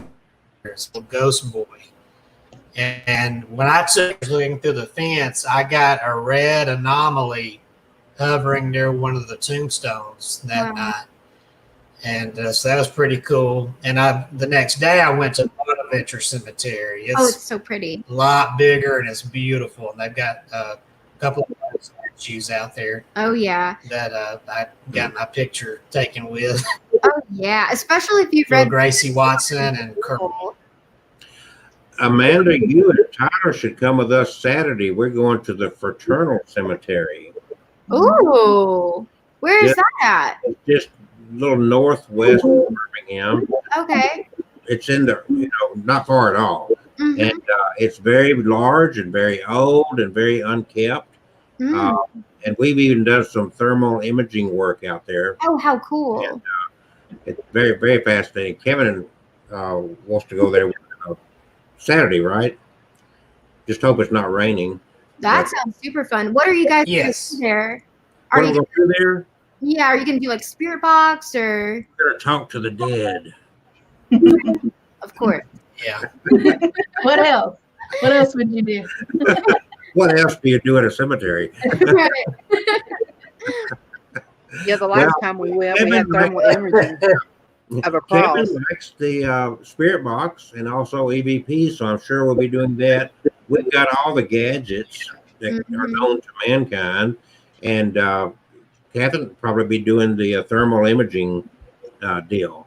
And that we already got some of that from that cemetery on our YouTube channel, which is Abnormal Alabama. So now I want to tell a story. My turn. And then when I get through, Catherine, you have your story lined up. But mine is really different. Mine is really totally different. It's spooky, but it's not spooky. And you'll understand it as I tell the story. So I used to live in Nashville, all the way out toward the Natchez Trace, the Loveless Cafe, and out that way. About as far west in Davidson County as you could get. I've always had a home office. Even when I had another office, I always had a home office. And I had the same office number in Nashville for years and years and years. It ended in 0808, so it was an easy number to remember. So earlier in life, I'd had a relationship with this lady named Pam. And eventually she went her way, and she was a high school friend in the Carolinas, and and I went my way. No hard feelings, but we just never communicated. We never connected after that. I couldn't have got a hold of her. This was before the internet was there, but it wasn't like it is today. Social media was there, but not like it is today. And I'd never even thought about her. So around noon one day, I needed to go to the Super Walmart over on Charlotte Avenue in Nashville to get some ink for my printer. And it was broad daylight, sun shining, and I went there. And as I was leaving the Walmart to go back to the parking lot, through the parking lot toward the store walks a woman that looked like Pam. And Pam's family had like a strange shaped ear. They were German descent, and for some reason they had this bent ear. It kind of ran in the family. So it was, I'm looking at that. Pam, I couldn't get her attention, and she disappeared. So I thought, well, we've all got a double. I got my car, and I lived like 7 minutes from there. Didn't think about it. Got to my office, sat down, and my office phone rang. And on the other end of the phone was this. Said, Kelsey, this is Pam. I said, I thought I saw you today. She said, what were you doing at the courthouse in Charlotte, North Carolina? Do you follow that? The time I saw her at Walmart on Charlotte Avenue in Nashville, she saw me where she worked at the courthouse in Charlotte, North Carolina. Doppelganger. And she was the furthest thing from my mind. And when that happened, she did not want to talk about it and never talked to her again after that. So explain that one to me. Weird. The doppelganger. So, that was very interesting. Now, does Catherine have a story? I want to tell about the time we were at Old Cahaba, walking through the slave housing, and I kept hearing. We walked around the building, and an owl flew out, and a few moments later, another owl flew out and dropped its bomb. I'm surprised it didn't hit Kelsey, and it dropped its feather and it landed at my feet, and I picked it up, and we walked on around the building, and I kept hearing keys. And Kelsey's like, "What's wrong with you? What's wrong with you?" I said, "I keep hearing keys." And I walk on around the building, and we go back to the main building where the guide's there. And I told him about the keys, and he looked at me and he turned white as a ghost and said, "How do you know about the keys?" Whoa. The rest of the story is?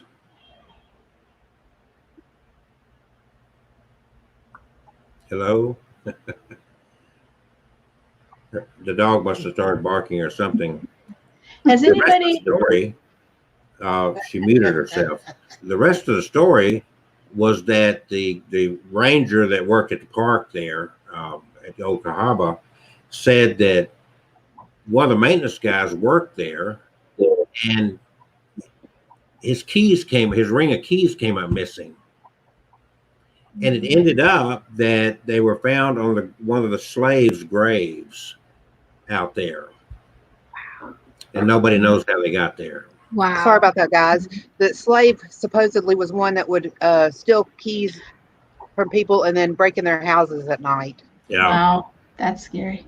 So we've all had some kind of experience, and we're going to make sure Amanda gets a good experience. Have any of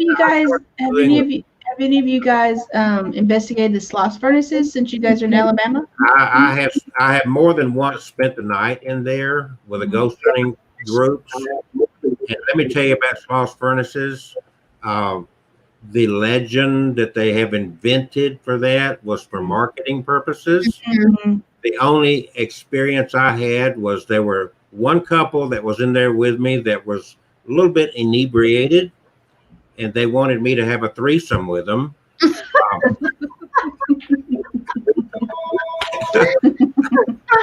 have a hilarious story about sauce And furnace. anyway, the only other experiences that I had were homeless people. Yeah. That was it. But the story of what's the name, Slag, is that what they came up with? Yeah. I mean, we got it from, we know from I used to do a lot of weddings out there, so it's among the people that's known that they invented that for Halloween, and it became kind of an urban legend. But for Sloss furnaces to have the reputation it's got, I found it quite nothing. I mean, it's spooky. But I was training a DJ out there one night, and he was scared because it was Sloss furnace and all this. It was getting dark, and we're walking down the sidewalk heading back to the car, and I blurted out, I said, "Slag, bring it on!" And about that time, the worker there plugs in all the Christmas lights. I've never seen anybody run so fast. Now, another place that Kevin and I just talked about yesterday is Bass Cemetery. Amanda, have you heard of Bass Cemetery? No. So it's up, where's that, Irondale? Yeah, it's in Irondale. Yeah. I think And so. it's another one of those places I've been to. It's a very small, unkept, old cemetery. There's some Civil War soldiers buried there. Not many. Oh wow. But it's the experience you're going to have at Fraternal Cemetery, which is not heard of, like Bass Cemetery. Bass Cemetery is where a lot of drunk kids go. Bottom line. And, you know, I mean, so they kind of mix spirits, if you know what I'm saying. So I go there, but I wouldn't suggest that a female go there by herself, especially tonight. It's just not in the best place. And I've never, I mean, you know, Fraternal Cemetery is large and it is a whole different environment. It's unkept, but it's not trashed, if you know what I'm saying. I have on my YouTube channel, I have visited so many cemeteries and I've got so many videos of different cemeteries. You know, down the Shelby Hotel at Shelby Ironworks. No. Down last year. What's it called, Catherine? The Shelby Hotel Scratch. Hello. at the Ironworks Park. I see the dog back there scratching. Anyway, there was I did a film on it. It burned to the ground. Oh my gosh. Over in Shelby, not far from where the office used to be over there and from where the castle is. Was that Shelby Ironworks? What's the name of that place? Yeah, Shelby Ironworks. Yeah. But that was like a small hotel, and it was because Alabama got its start. Shelby County had a lot to do with the industry of Alabama back in those days with ironworks and whatnot. And the governors used to come in and stay there, and they used to have big parties there and whatnot. There was a lot of history behind it. A guy who had ended up owning that was going to rehab it, and there was an issue with getting the land to perk or something, and he had a problem, so he just let it go.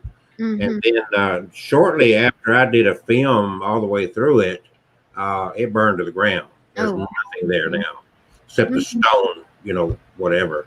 That was a spooky place. I actually got on that film, and I wasn't trying to get anything.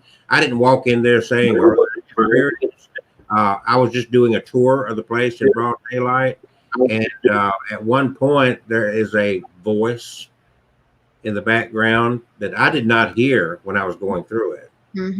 So most of the experiences I've had is when I wasn't looking for it. I wasn't out there with my devices saying, if Aunt Sue is out here, talk to me, you know. I've seen a full ghost apparition in an apartment, no less. Woman wearing a terry cloth robe and daylight. And I thought it was the guy that I was sleeping on his couch that night. I was visiting, and I thought it was his girlfriend. So I kind of was in my underwear under blankets and kind of kept myself covered to, you know, and later on I got up because I had to pee real bad. And when he finally came out of his bedroom, I eventually said, "Oh, what happened to your girlfriend?" He said, "What are you talking about?" There was only one way in and out of that apartment, and that was, it was a second story, one door, and she would have had to walk past me. So anyway, things happen. I've got a UFO story that some Kevin's heard so many times he don't want to hear it again. I went to the University of Montevallo for 2 years, and I think that might be one of the spookiest places I've been to. Well, there's a story, Kevin. What's that story at University of Montevallo? What's the haunting there? You just talked about it a few weeks ago. There's Condi. There's Condi Cunningham and the famous haunted door with her face on it. And then the King House there somewhere has some ghost stories. So, all right. Madam Z has taken her precious Texas time and donated it to us tonight. And her website is madamzee.com. Make sure, Amanda, that you bookmark that as well. Got it. I got it. I'm excited. So, did she do you a good job? Did you get something good out of it? Oh, yeah, definitely.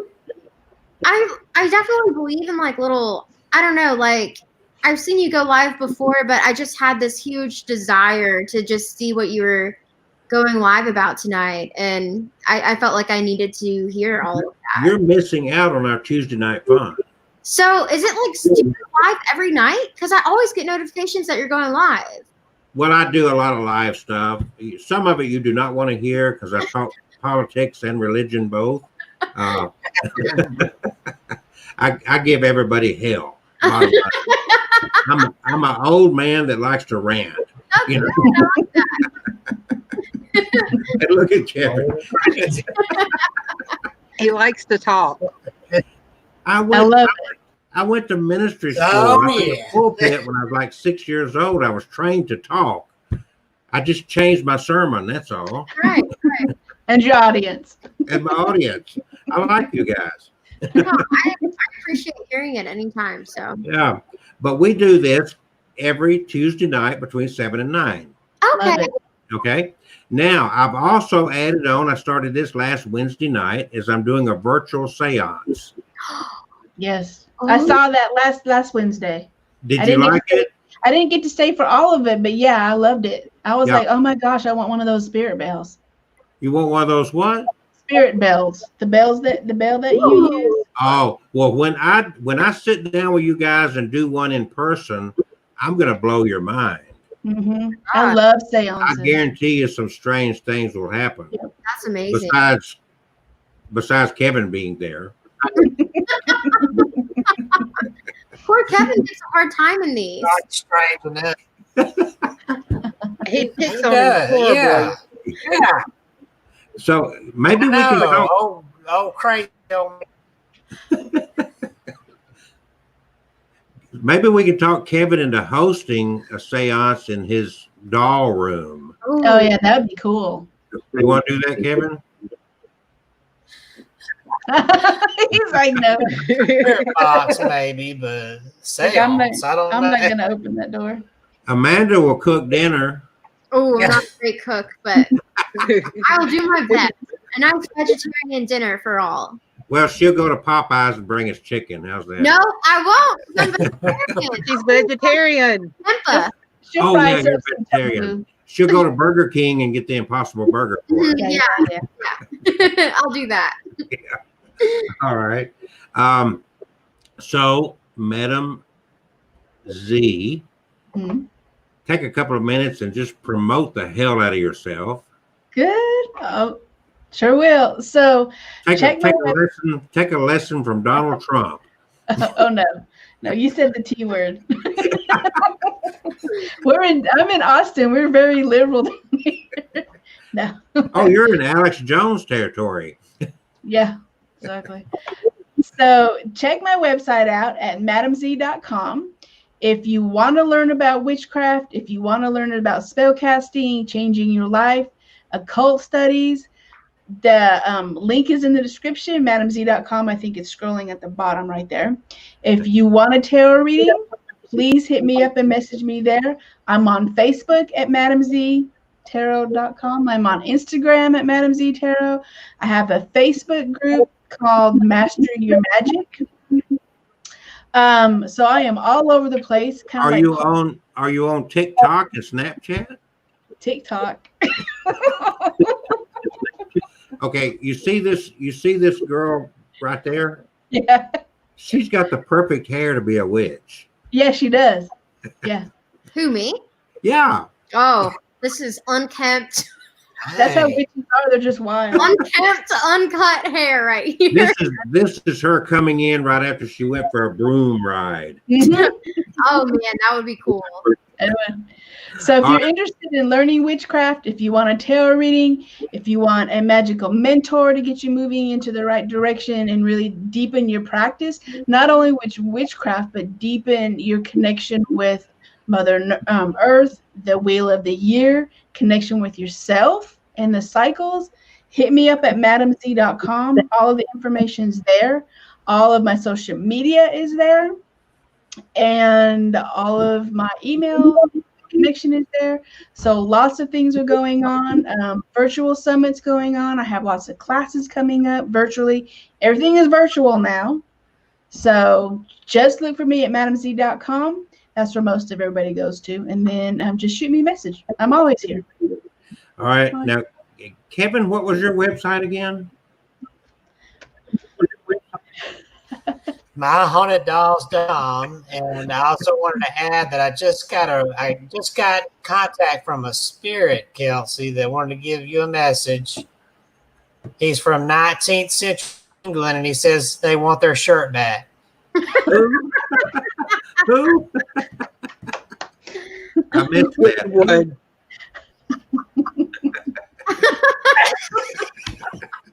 Okay. Now, this girl right here is Amanda. Cramabody in the trunk. My buddy. She works with AL.com. And reckon. She works with a camera that's twice her size. Okay. But the bottom line is you can watch, and if you ever go to AL.com, you'll find a lot of her work that she puts out there. So she gets some fun gigs. She don't do the boring stuff. She does some pretty. I'm always looking for fun stuff to cover. And you're going to join these guys on their websites. And she's done a wonderful job about promoting everything we do. And we look forward to getting together with you and Tyler. Yeah. And we tell Tyler we're going to start a cult, so we got to indoctrinate him. Yeah. Sacrifice the virgin. There you go. Yeah. The problem is we can't find a virgin. So. I know. They don't Wait a minute. exist anymore. Wait a minute, Kevin, are you a virgin?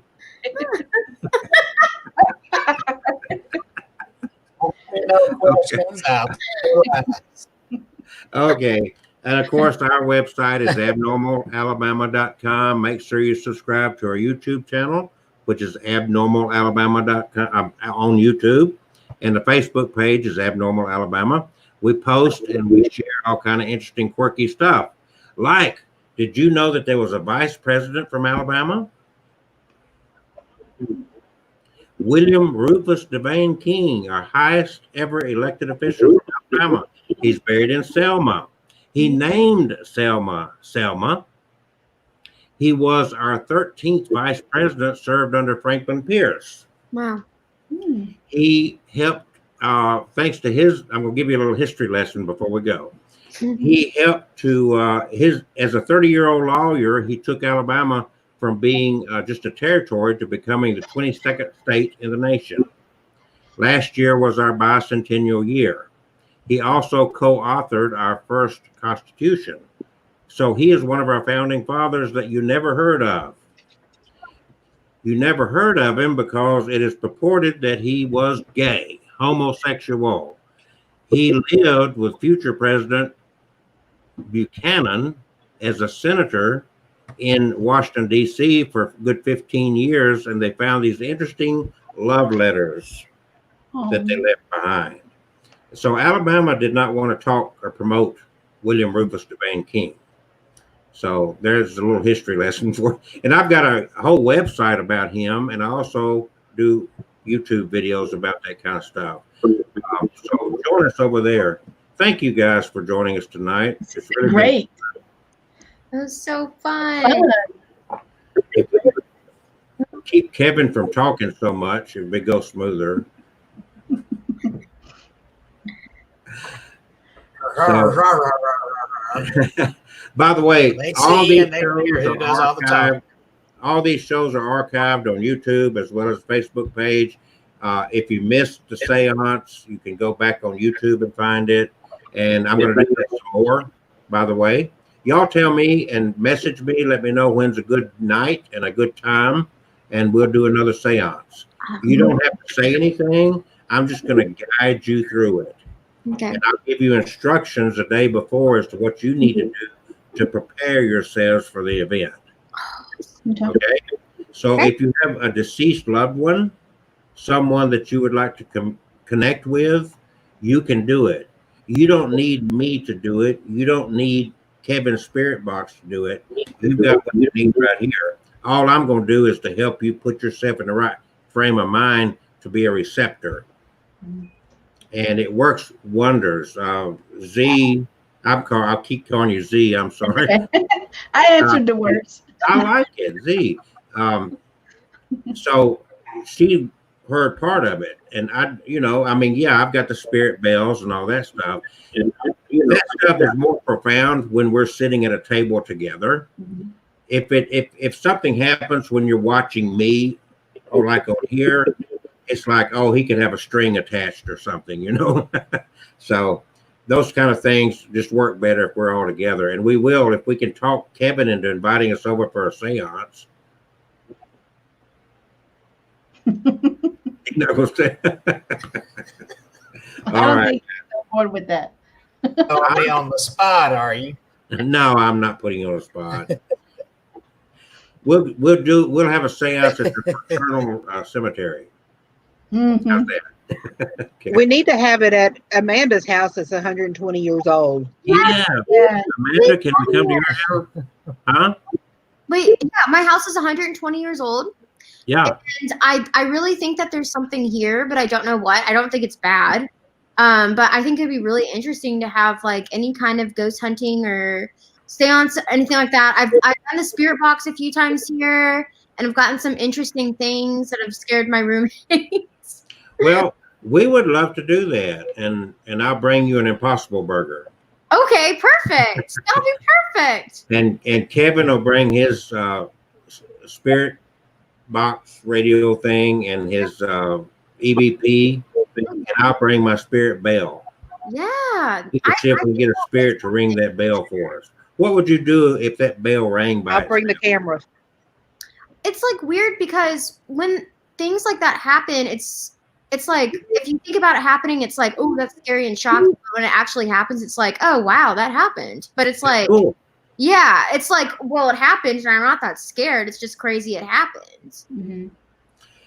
If anybody wants to connect with us, you can message us here on Facebook or YouTube. I get notifications everywhere. And also, you can call 888-501-6689.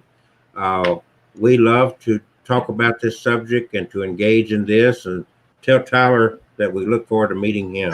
I will. And we're going to end this. Y'all don't go anywhere. I'm going to stop this program. Everybody have a good night. Say good night. Good And night. I love to do my Ringo Starr thing. Night. Peace and love. Good night, people. Peace. All right. So, she disappeared real quick.